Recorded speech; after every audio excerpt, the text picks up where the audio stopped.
আমেৰিকাৰ ছাত্ৰ সন্থাৰ উদ্যোগত যি যুৱ মহোৎসৱ মাৰ্চ মাহৰ 5, 6, 7 এই 3 দিনীয়া কাৰ্যসূচীৰে আমি আয়োজন কৰিছোঁ আৰু এই 3 দিনীয়া কাৰ্যসূচীত প্ৰথমতে আমাৰ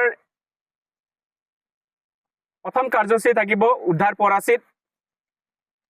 আৰু সেকেন্ড কাৰ্যসূচী থাকিব আমাৰ ফ্লেগ হোষ্টিং যি পতাকা উত্তোলন কৰিব আমাৰ আমেৰিকাৰ ছাত্ৰ সন্থাৰ কেন্দ্ৰীয় কমিটিৰ সভাপতি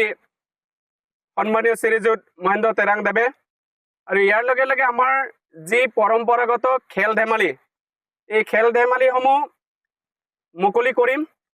আৰু এই খেল ধেমালিসমূহ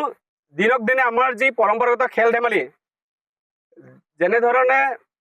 হেৰাই যাব বিচাৰিছে ইয়াৰ সমান্তৰালকৈ হেৰাই যোৱাৰ যিখিনি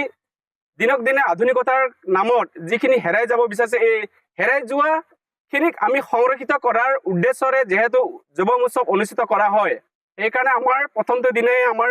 খেল ধেমালি মুকলি কৰাব আৰু খেল ধেমালি মুকলি কৰিবলৈ আমি অতিথি হিচাপে আমন্ত্ৰণ কৰিছোঁ ক্ৰু Pratap Ronghang Khan assistant grand master international referee জাজ 3 Dan black belt karate and kick বক্সিঙৰ মাষ্টাৰ হয় তেখেতক আমি আমন্ত্ৰণ কৰিছোঁ ইয়াৰ পিছত আমাৰ এটা অনুষ্ঠান থাকিব যি কালচাৰেল ৰেলী আমাৰ গোটেই ডিমৰীয়াত যিসকল জনজাতি সংস্কৃতি এই সংস্কৃতিক একেলগে সমবেত কৰি আমাৰ কালচাৰেল ৰেলী এটা অনুষ্ঠান কৰা হ'ব আৰু এই কালচাৰেল ৰেলীত আমাৰ আলহী হিচাপে উপস্থিত থাকিব যি কেন্দ্ৰীয় চৰকাৰ আৰু অসম চৰকাৰৰ লগত যি কাৰ্বি আংলঙৰ যিখিনি উগ্ৰপন্থী আছিল এই উগ্ৰপন্থীসমূহ যেতিয়া শান্তি চুক্তিলৈকে আহিল এই শান্তি চুক্তিত গুৰু দায়িত্ব হিচাপে পালন কৰি অহা ex chairman PDCK doctor Charsing ইণ্টিকাথাৰ তেখেত উপস্থিত থাকিব তেখেতৰ দ্বাৰা আমাৰ কালচাৰেল ৰেলী অনুষ্ঠান অনুষ্ঠিত কৰিম ইয়াৰ লগে লগে বিভিন্ন ধৰি লওক এক্সিবিশ্যন আমাৰ যিখিনি জনগোষ্ঠীটোৰ এটা জীয়াই ৰখাৰ বাবে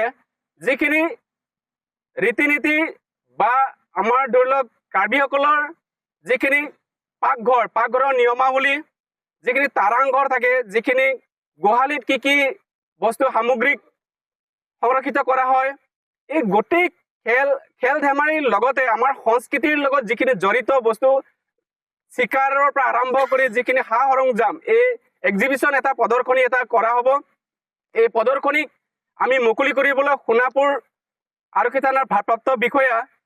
সন্মানীয় শ্ৰীযুত মনোজ বৰুৱা ছাৰক আমন্ত্ৰণ জনাইছোঁ আৰু ইয়াৰ এই কালচাৰেল নাইট হিচাপে আমাৰ ইতিমধ্যে আপোনালোকে জ্ঞাত আমাৰ কোৱাঞ্চি ৰাজ আমাৰ যি ডিমৰীয়া ৰজাৰ তলত যি 9জনীয়া কেবিনেট ৰজা থাকে কেবিনেট মন্ত্ৰী থাকে তাৰ হৈছে ৰজা বিভিন্ন এলেকাৰ ৰজা হিচাপে আমাৰ পূৰ্বপুৰুষতে বা ৰজাৰ ইতিহাসৰ লগত জিলিকি থকা এই ৰজা এজন ঢুকাইছে ইতিমধ্যে তেখেত হৈছে প্ৰদীপ ৰংহাং কোৱাঞ্চি ৰাজ আমাৰ আছিল তেখেতৰ নামতে আমাৰ সাংস্কৃতিক সন্ধিয়া মুকলি কৰিম আৰু তেখেতৰ সাংস্কৃতিক সন্ধিয়া মুকলি কৰাৰ বাবে আমি আমন্ত্ৰণ কৰিছোঁ তেখেতৰ পত্নী মাকনি পাতৰ ৰংহাং ডাঙৰীয়ানী আৰু তেখেতৰ লগত আমাৰ উপস্থিত থাকিব আমেৰিকাৰ্বি প্ৰাক্তন ডেভেলপমেণ্ট কাউন্সিলৰ চেয়াৰমেন তথা আমেৰিকাৰ্বি নেশ্যনেল কাউন্সিলৰ মুখ্য উপদেষ্টা ইন্দ্ৰেশ্বৰ তেৰণ দেৱে উপস্থিত থাকিব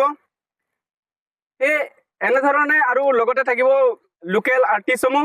এনেধৰণে প্ৰথমটো কাৰ্যসূচীত অনুষ্ঠিত কৰা হ'ব ইয়াৰ পিছদিনা আমাৰ যি কাৰ্যসূচী অনুষ্ঠিত কৰা হ'ব 6 তাৰিখে 6 মাৰ্চ আৰু 6 মাৰ্চত আমি প্ৰথমটো কাৰ্যসূচী আৰম্ভ কৰিম বৃক্ষৰোপণ আৰু বৃক্ষৰোপণত উপস্থিত থাকিব আমাৰ সোণাপুৰ আঞ্চলিক বন বিষয়া সন্মানীয় শ্ৰীযুত প্ৰাঞ্জল গগৈ ছাৰ তেখেতক আমি আমন্ত্ৰণ কৰিছোঁ আৰু ইয়াৰ লগে লগে আমাৰ যিখিনি আমেৰিকাৰ্বি 6 জাতীয় সংগঠন আছে এই ছয় জাতীয় সংগঠনৰ এটা বৈঠক থাকিব, জইণ্ট কমিটি জইণ্ট মিটিং থাকিব। ইয়াৰ পিছত আমাৰ ট্ৰেডিশ্যনেল যিখিনি ফক ডান্স কম্পিটিশ্যন, এই ফক ডান্সসমূহ ইয়াৰ লগে লগে আমি মিটিং শেষ হোৱাৰ লগে লগে আমাৰ ফক ডান্স কম্পিটিশ্যন হ'ব। প্ৰায় 2টা বজাত আৰম্ভ হ'ব আৰু এই 2টা বজাত আমি আলহী হিচাপে আমন্ত্ৰণ কৰিছোঁ ফক ডান্স কম্পিটিশ্যনত মুকলি কৰাৰ বাবে সোণাপুৰৰ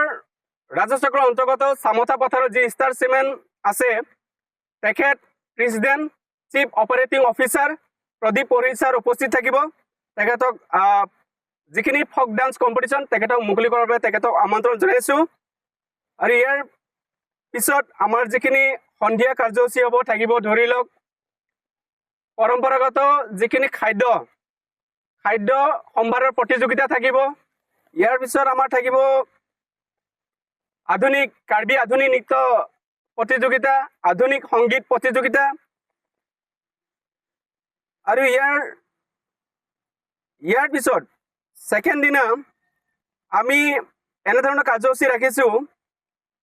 যিখিনি ডিমৰীয়াত বিগত সময়ছোৱাৰ পৰা সামাজিক কামত জড়িত আৰু ডিমৰীয়া উন্নয়নৰ ক্ষেত্ৰত বিভিন্ন দিশত আগবাঢ়ি থকা বা আগভাগ লোৱা বিভিন্ন ব্যক্তিক আমি চিনাক্ত কৰি লৈছোঁ। আমি ডিমৰীয়া বিভিন্ন ৰাইজৰ লগত আলাপ আলোচনা কৰি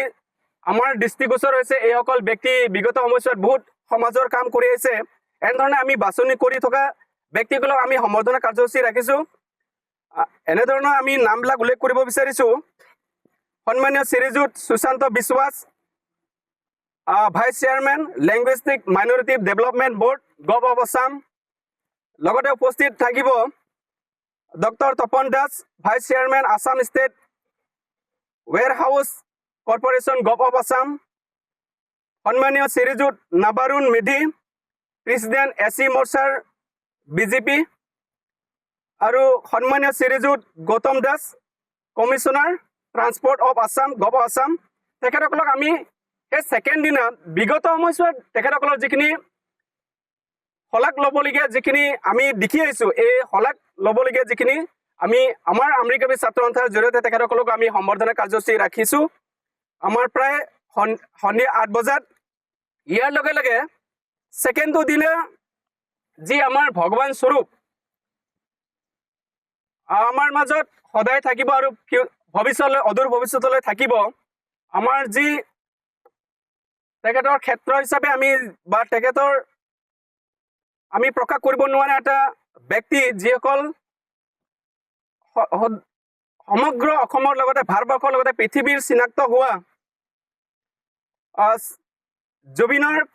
জুবিনৰ সোঁৱৰণিত আমাৰ সাংস্কৃতিক সন্ধিয়া মুকলি কৰা হ'ব। আৰু আমি এই জুবিনৰ সাংস্কৃতিক সন্ধিয়া মুকলি কৰাৰ বাবে জুবিনৰ লগত বহুত দীঘলীয়া সময় মিউজিচিয়ান হিচাপে কাম কৰি অহা সন্মানীয় শ্ৰীযুত ৰাজা বৰুৱা দেৱ আৰু সন্মানীয় শ্ৰীযুত পাৰ্থপ্ৰতিম গোস্বামী, এই দুইজন ব্যক্তি আমি জুবিনৰ পৰিয়ালৰ লগত আলাপ আলোচনা কৰি আৰু তেখেতসকলৰ পৰিয়ালে দায়িত্ব দিয়া ব্যক্তি এই দুইজন চিনাক্ত কৰি দিছে আৰু এইসকলক আমি আমন্ত্ৰণ কৰিছোঁ। আৰু সেইদিনা তেখেতসকলৰ দ্বাৰাই আমি জুবিন সাংস্কৃতিক সন্ধিয়া মুকলি কৰিম। আৰু এই ছেকেণ্ড দিনা ৰাতিটো গোটেই তেখেতৰ সোঁৱৰণিত আমি সাংস্কৃতিক সন্ধিয়াটো চলাই যাম।